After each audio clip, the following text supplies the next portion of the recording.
Assalamualaikum warahmatullahi wabarakatuh. Bismillahirrahmanirrahim.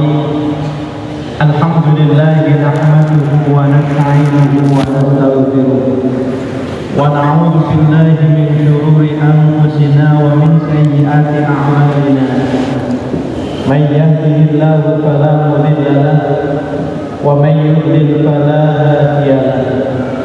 أشهد أن لا إله إلا الله وحده لا شريك له وأشهد أن سيدنا محمدا عبده ورسوله.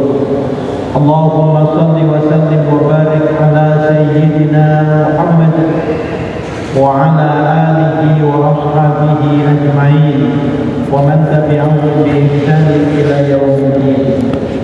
رب اشرح لي صدري ويسر لي أمري واحلل عقدة من لساني يفقهوا قولي. اللهم ربنا سبحانك لا علم لنا إلا ما علمتنا إنك أنت العليم الحكيم وتب علينا إنك أنت التواب الرحيم وتقبل منا إنك أنت السميع العليم وعلمنا من لدنك علما نافعا يا ذا الجلال والإكرام. Hadratal mukarramin, para alim, para ulama, para kiai, ibu nyai yang senantiasa kita hormati dan kita muliakan. Jajaran pengurus takmir Masjid Agung Baitul Mukminin Kabupaten Jombang yang senantiasa kita hormati,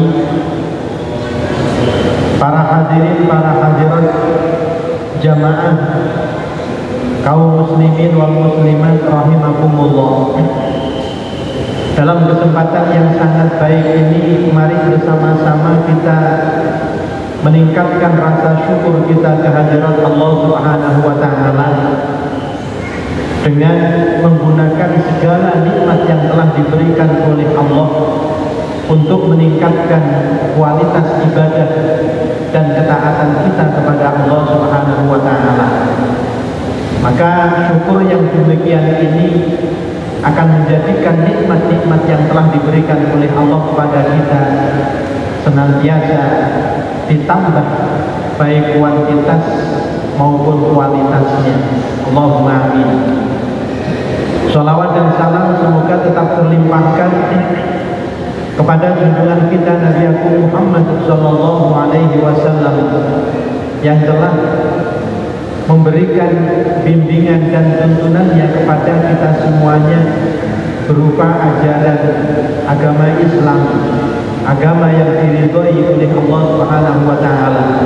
Mudah-mudahan kita dapat melaksanakan ajaran-ajaran agama Islam ini dengan sebaik-baiknya untuk keselamatan hidup kita di dunia ini, lebih-lebih keselamatan kita hidup kelak di akhirat. Allahumma amin. Ma'asyiral muslimin wal muslimat rahimakumullah. Mari kita awali pengajian malam hari ini dengan membaca suratul Fatihah. Semoga apa yang menjadi niat kita, apa yang menjadi hajat kita dikabulkan oleh Allah Subhanahu wa taala dan kita senantiasa diberikan ilmu yang manfaat dan barokah fid dini wad dunya wal akhirah. Allahumma amin ya rabbal alamin. Ila hadratin Nabiyyil Mustafa Muhammadin sallallahu alaihi wasallam wa alihi wa ashabihi wa dzurriyyatihi ajma'in wa ila jami'i minal anbiya'i wal mursalin wal awliya'i wa syuhada'i wa salihin wa sahabati wa tabi'in wa tabi'in aziz wal muslimin wal mu'minin wa ila jami'i malaikati wa rahmatullahi wa barakatuh. Menjaga wahyu bainahum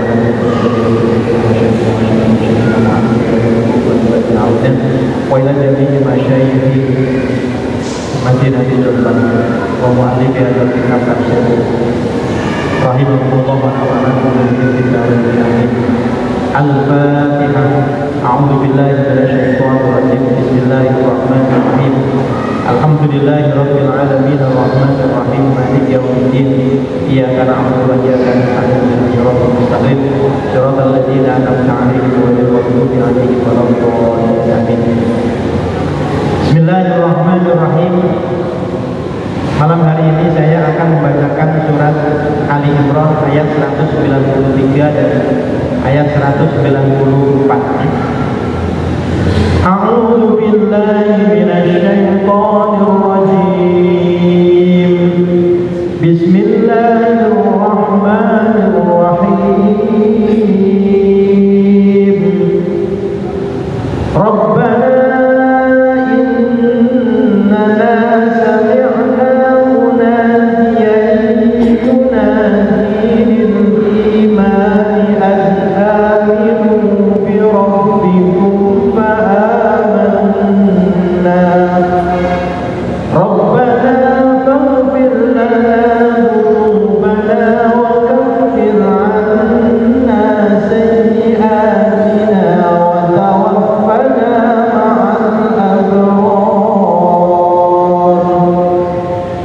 ربنا وآتنا ما وعدتنا على رسلك ولا تخزنا يوم القيامة إنك لا تخلف الميعاد.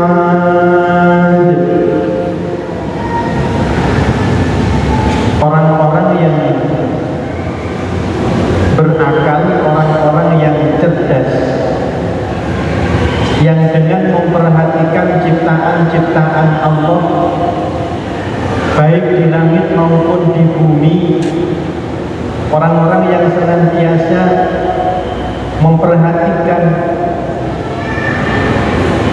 tanda-tanda kekuasaan Allah Subhanahu wa ta'ala melalui ciptaannya, maka akan menjadikan orang-orang yang berakal ini semakin beriman dan semakin berkualitas imannya kepada Allah Subhanahu wa ta'ala. Maka orang-orang yang beriman ini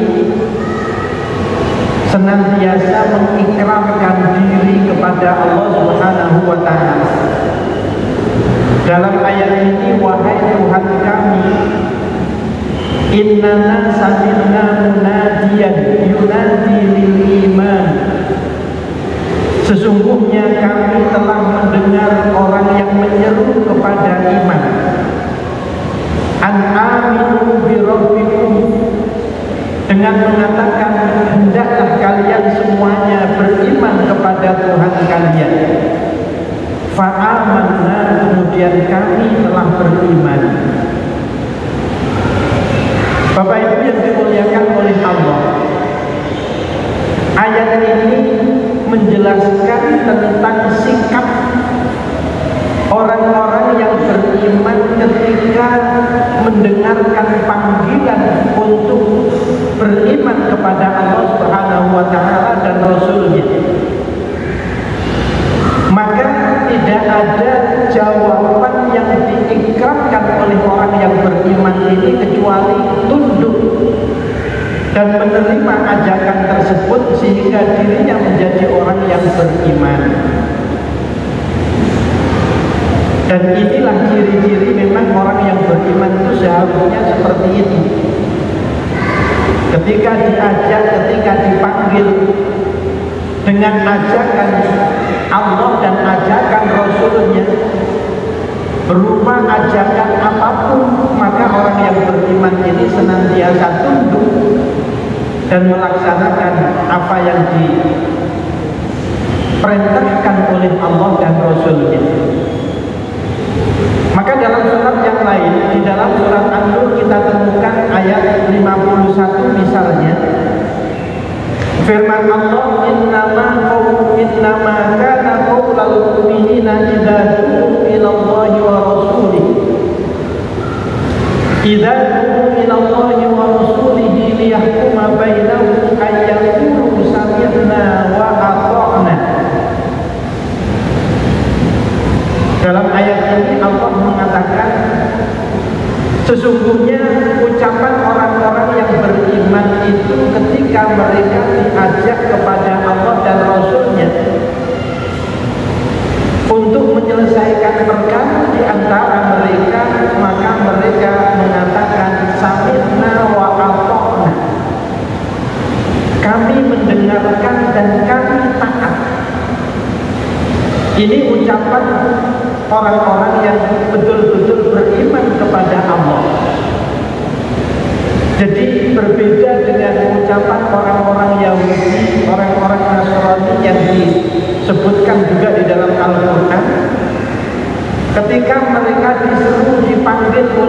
utusan mereka Nabi Musa dan Nabi Isa alaihi salam, jawaban mereka apa? Sami'na wa asoina. Kami mendengar dan kami membangkang. Ini bedanya antara orang-orang yang beriman dengan orang-orang Yahudi dan Nasrani pada zaman Nabi Musa dan Nabi Isa alaihi salam. Maka orang-orang yang beriman yang seperti ini disebutkan di dalam ayat ini, wa ulaika humul muflihun. Jadi mereka orang-orang yang beriman yang tidak hanya mendengar seruan dari Allah, tetapi mereka juga meyakini dan mentaati, dijalankan di dalam kehidupan mereka sehari-hari apa yang menjadi seruan Allah dan Rasulnya itu. Maka mereka ini oleh Allah disebut sebagai golongan orang-orang yang beruntung. Wa ulaika humul muflihun. Dan mereka itulah orang-orang yang beruntung. Apalagi orang-orang kafir, disebutkan wasawa'un alaihim a'anzartahum am lam tunzirhum la yu'minun. Sikap orang-orang kafir itu ketika mereka diberi peringatan atau tidak diberi peringatan itu sama saja. Jadi tidak ada pengaruhnya peringatan yang disampaikan kepada orang-orang kafir itu, karena mereka tidak peduli dengan peringatan yang disampaikan kepada mereka. Jadi seperti tidak diberi peringatan. Diberi peringatan atau tidak diberi peringatan, kata Allah, wasawa'un alaihim, sama saja bagi mereka, tidak ada bedanya.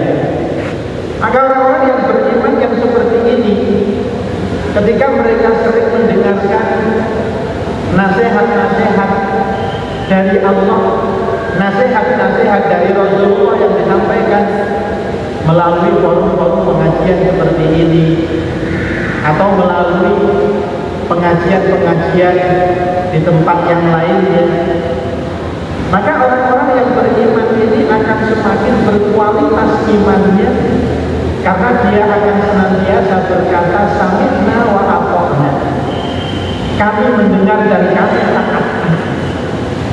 Maka semakin banyak orang yang beriman ini mendengarkan nasihat-nasihat dari Allah dan Rasulnya, maka kualitas imannya dan kualitas ketaatannya kepada Allah ini akan semakin baik. Maka mudah-mudahan kita yang setiap hari atau setiap minggu atau setiap bulan mengikuti kajian-kajian keagamaan seperti ini, mudah-mudahan ini menjadi tambahan hidayah dari Allah Subhanahu wa ta'ala untuk kita semuanya. Allahumma amin ya rabbal alamin. Jadi dalam ayat 193 ini menjelaskan sikap yang seharusnya dipilih oleh orang-orang yang beriman. Ketika mereka disuruh untuk beriman kepada Allah dan Rasulnya, fa'amanna, maka kami beriman. Dan tidak hanya itu, mereka juga kemudian berdoa kepada Allah, Rabbana ighfir lana dzunubana wa kaffir 'anna sayyi'atina wa tawaffana ma'al abrar. Wahai Tuhan kami, ampunilah dosa-dosa kami dan hapuskanlah kesalahan-kesalahan kami. Para ulama menjelaskan apa bedanya mengampuni dosa dengan menghapuskan kesalahan. Bukankah kesalahan itu juga dosa? Bukankah dosa itu juga kesalahan? Kenapa tidak cukup misalnya Rabbana ighfir lana, tidak pakai wa kaffir 'anna sayyi'atina? Maka di sini ulama menjelaskan wakila al-muradu bil awwali ma yadhuru bit taubati wa bil tsani ma takfuruhu ma tukaffiruhu at-ta'atul 'azimah. Dosa itu dimaksudkan di sini adalah dosa-dosa besar yang tidak dapat diampuni oleh Allah kecuali dengan bertaubat. Jadi kalau kita berdoa Rabbana ighfir lana, ini maknanya adalah meminta ampun atas dosa-dosa besar yang telah dilakukan. Kalau ditambah dengan wa kaffir anna sayyi'atina, maka yang dimaksudkan di sini adalah hapuskanlah kesalahan-kesalahan kami ini yang berupa dosa-dosa kecil. Dan dosa-dosa kecil itu dapat diampuni oleh Allah tidak harus melalui taubat. Kalau dosa kecil itu dapat diampuni oleh Allah tidak harus melalui taubat. Wa tukaffiruhu at-ta'atul azimah. Dosa-dosa kecil itu dapat dihapuskan oleh Allah dengan berbuat taat, ya, dengan melakukan ketaatan kepada Allah Subhanahu wa taala. Maka sudah pernah saya sampaikan dalam pengajian yang seperti ini, bahwa ketika seseorang beribadah misalnya berwudu, maka wudu itu juga dapat menghapuskan dosa-dosa.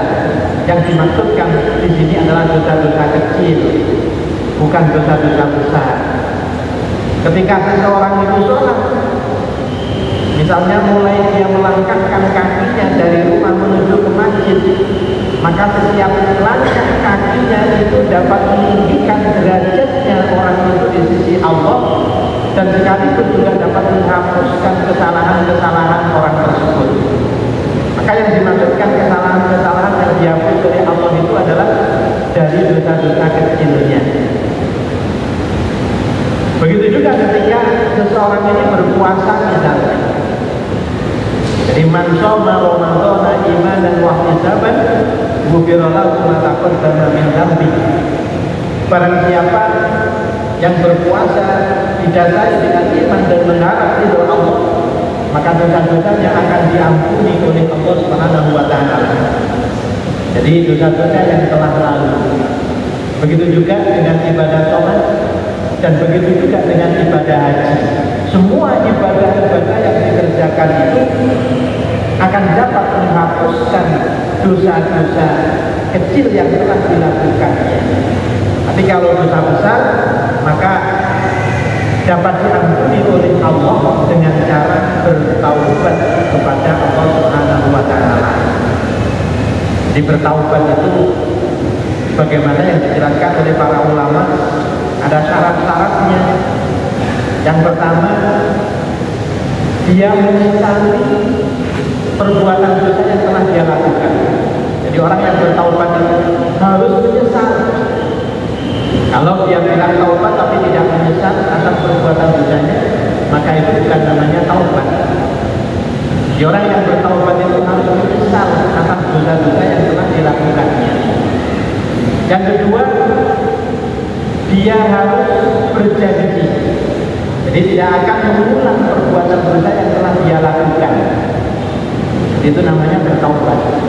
Kalau dia menyesal, tapi setelah menyesal kemudian mengulang kembali, kemudian dia menyesal lagi mengulang kembali, seterusnya, itu memperbaikan dosa. Jadi dia harus menyesali dan berjanji tidak akan mengulang perbuatan dosa yang telah dia lakukan tersebut. Bapak Ibu hadirin yang dimuliakan oleh Allah Subhanahu wa taala,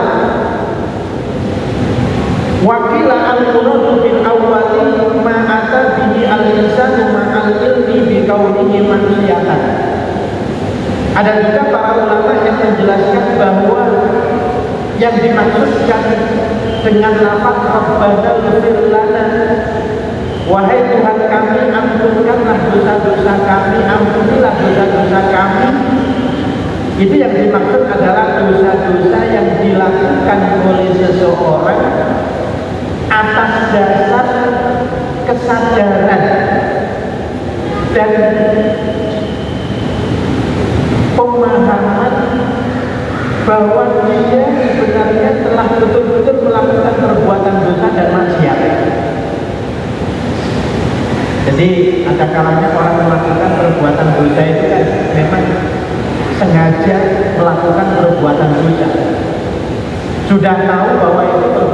dosa tapi dilakukan, maka ini termasuk ya dosa-dosa tadi yang disebutkan di dalam ayat ini, ighfir lana dzunubana, itu adalah termasuk dosa, bukan kesalahan. Itu adalah dosa, bukan kesalahan. Sementara wabisari ma'ata bihi al-insanu ma'a jahlihi bidzalika wa kafir anna sayyi'atina, dan hapuskanlah kesalahan-kesalahan kami. Yang dimaksudkan dengan kesalahan-kesalahan itu adalah dosa yang dilakukan oleh seseorang karena ketidaktahuannya. Dia melakukan dosa, tidak tahu kalau yang dilakukan itu adalah dosa, maka itu namanya kesalahan. Ini untuk membedakan antara dosa dengan kesalahan, sehingga di dalam berdoa ini mencakup keduanya. Jadi tidak hanya memohon ampun dari dosa, tetapi juga memohon penghapusan dari segala kesalahan. Kalau lengkap. Jadi doa yang dipanjatkan oleh orang-orang yang beriman itu, jadi mereka tidak hanya meminta ampun dari dosa-dosa yang telah dia lakukan, tetapi dia juga meminta agar supaya kesalahan-kesalahannya ini dihapuskan.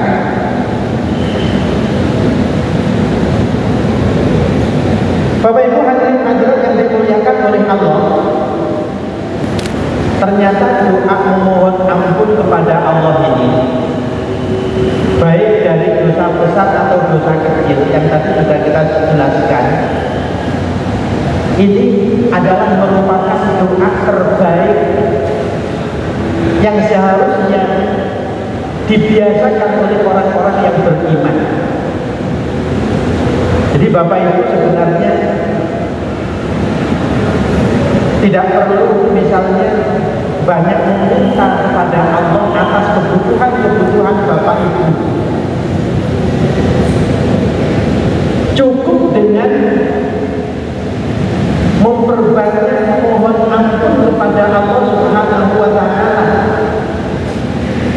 maka kebutuhan Bapak Ibu, kalau dosa-dosa Bapak Ibu, kesalahan-kesalahan Bapak Ibu itu sudah diampunkan oleh Allah, maka segala kebutuhan dan hajat Bapak Ibu semuanya pasti akan dikabulkan oleh Allah tanpa kita meminta. Karena kalau kita belajar kepada para rasul, para nabi yang diabadikan di dalam Al-Quran, misalnya Nabi Yunus yang dimakan ikan, jadi yang ada di dalam perut ikan hiu selama ikan paus selama 40 hari 40 malam. Ternyata doa yang diabadikan di dalam Al-Quran yang dibiasakan oleh Nabi Yunus selama berada di perut ikan itu bukan, ya Allah keluarkanlah kami dari perut ikan ini, bukan. Padahal kebutuhannya sebenarnya itu, keinginannya sebenarnya itu. Tapi apa yang dibaca oleh Nabi Yunus? La ilaha illa anta subhanaka inni kuntu minadh dhalimin. La ilaha illa anta subhanaka inni kuntu minadh dhalimin. La ilaha illa anta subhanaka inni kuntu minadh dhalimin.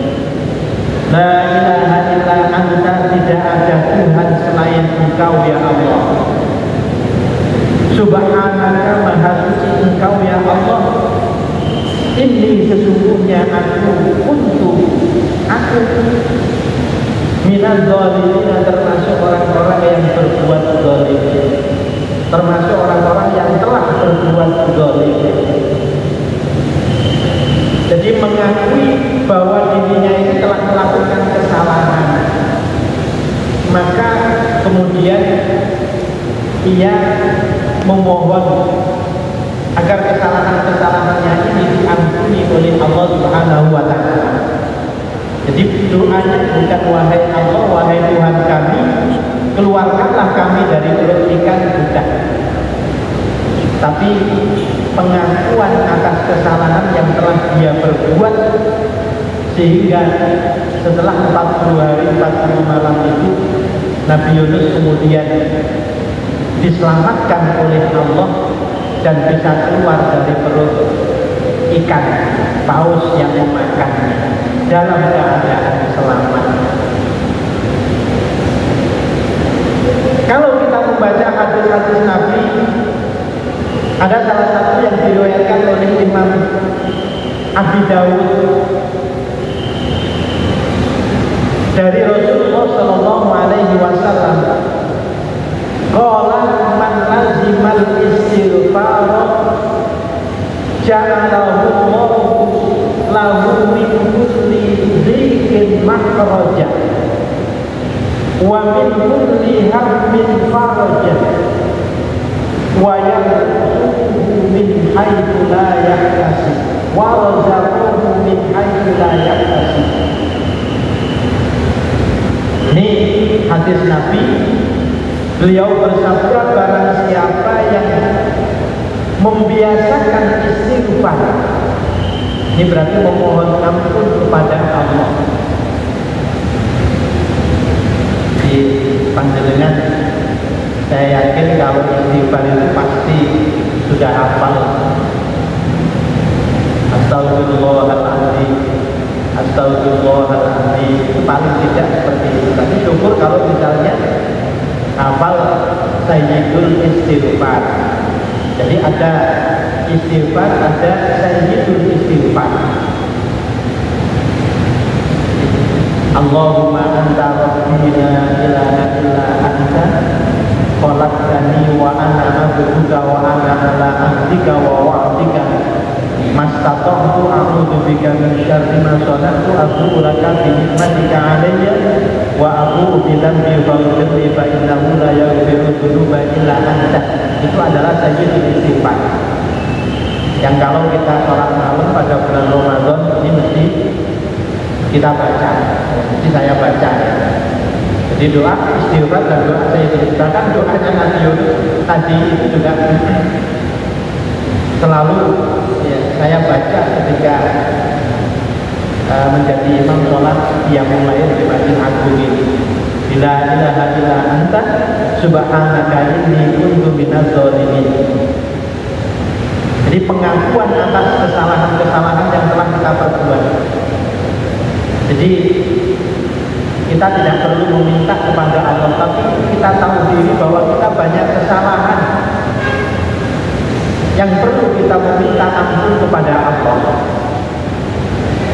Maka dengan memohon ampun itu Allah akan mengabulkan semua keinginan dan hajat kita tanpa kita mengungkapkannya, tanpa kita memintanya.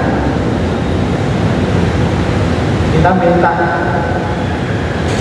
kepada Allah dengan permintaan yang banyak, tapi di sisi lain banyak dosa-dosa yang telah kita perbuat dan kita belum tahu apakah dosa-dosa itu sudah diampuni oleh Allah atau tidak. Maka kalau dosa-dosa itu belum diampuni oleh Allah, maka dari mana doa kita bisa dikabulkan itu?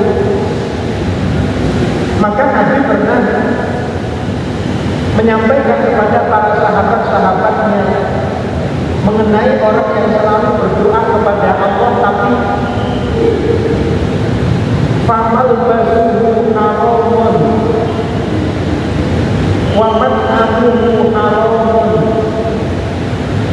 wa mashrabuhu haramun.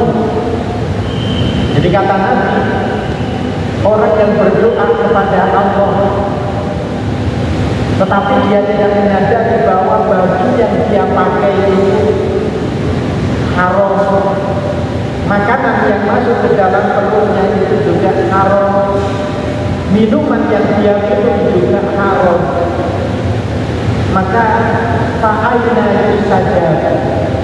Maka kata Rasulullah, dari mana doa itu akan dikabulkan oleh Allah? Jadi ini tidak memberikan pencerahan kepada kita semuanya bahwa yang kita dahulukan ini adalah meminta ampun kepada Allah. Kita memohon agar kesalahan-kesalahan kita dan juga dosa-dosa kita ini diampuni oleh Allah. Maka dengan begitu, dalam hadis tadi, man lazima istighfar, barang siapa yang membiasakan istighfar, memohon ampun kepada Allah, ja'alallahu min kulli dhiqin makhraja. Dalam hadis ini menggunakan fi'il madhi, kata orang yang biasa membaca atau memahami teks-teks Arab. Maknanya adalah Allah pasti menjadikan segala kesulitannya ini jalan keluar. Jadi Allah akan menjadikan jalan keluar dari segala kesulitan yang dia hadapi. Enak kan kalau kita merasa bahwa kita ini banyak kesulitan yang kita hadapi, sudah banyak istighfar saja kepada Allah Subhanahu wa Ta'ala. Apalagi kalau kita lihat sebelum istighfar itu kita dahului dengan kita mengerjakan sholat hajat, atau sebelumnya kita sholat taubat. Di qiyamul lail yang kita kerjakan di Masjid Agung ini, pertama kali sholat yang kita kerjakan kan sholat taubat. Nah, sholat taubat kita nggak pernah merasa berbuat dosa kalau kita sholat taubat. Bisa jadi karena kita nggak merasa saat itu. Jadi kita nggak merasa padahal kita telah melakukan kesalahan. Maka dengan sholat taubat itu kita berharap kesalahan yang kita lakukan tanpa kita sadari tadi ini akan diampuni oleh Allah. Dan bisa jadi doa-doa kita selama ini yang belum dikabulkan oleh Allah itu, atau kesulitan-kesulitan yang kita hadapi belum mendapatkan jalan keluar dari Allah ini, bisa jadi dari kesalahan-kesalahan yang kita lakukan yang kita tidak menyadarinya. Allahumma sholli ala sayyidina Muhammad. Maka dawuhnya kanjeng Nabi tadi itu, man lazimal istighfar ja'alallahu lahu min kulli dhiqin makhraja. Allah pasti akan menjadikan jalan keluar dari segala kesulitan yang dia hadapi.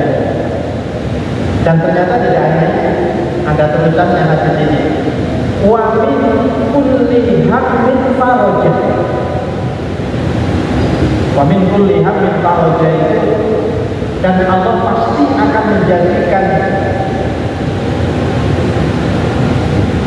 apa istilahnya, kesusahan yang dihadapi, kesusahannya akan dihilangkan oleh Allah. Jadi akan menjadikan kebahagiaan dari setiap kesusahan yang dia rasakan. Jadi sulitnya akan diberikan jalan keluar, susahnya akan diganti oleh Allah dengan kebahagiaan, dengan kegembiraan. Itu bagi yang membiasakan istighfar kepada Allah Subhanahu wa Ta'ala. Bahkan yang terakhir, nomor 3, yang dijanjikan oleh Allah kepada orang-orang yang membiasakan diri beristighfar, wa razaqahu min haitsu la yahtasib. Allah pasti akan memberikan rezeki kepada orang tersebut dari jalan yang tidak disangka-sangka. Dibahasakan dari jalan yang tidak disangka-sangka. Jadi gak lapo-lapo moro-moro ini memberi rezeki. Ya, apakah itu berupa makanan, atau itu berupa uang, atau berupa bantuan yang lain. Padahal kita tidak membayangkan sebelumnya. Ya, ternyata tiba-tiba ada orang yang didatangkan oleh Allah untuk memberikan rezeki kepada kita. Itu namanya rezeki yang tidak disangka-sangka. Dan inilah jaminan yang diberikan oleh Allah kepada orang yang membiasakan istighfar kepada Allah Subhanahu wa Ta'ala. Setiap kali kita sholat pun, zikir pertama yang kita ucapkan itu juga istighfar.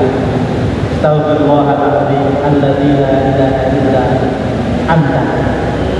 Astagfirullahaladzim alladzi la ilaha illa huwal hayyul qayyum wa atubu ilaihi wa atubu ilaihi.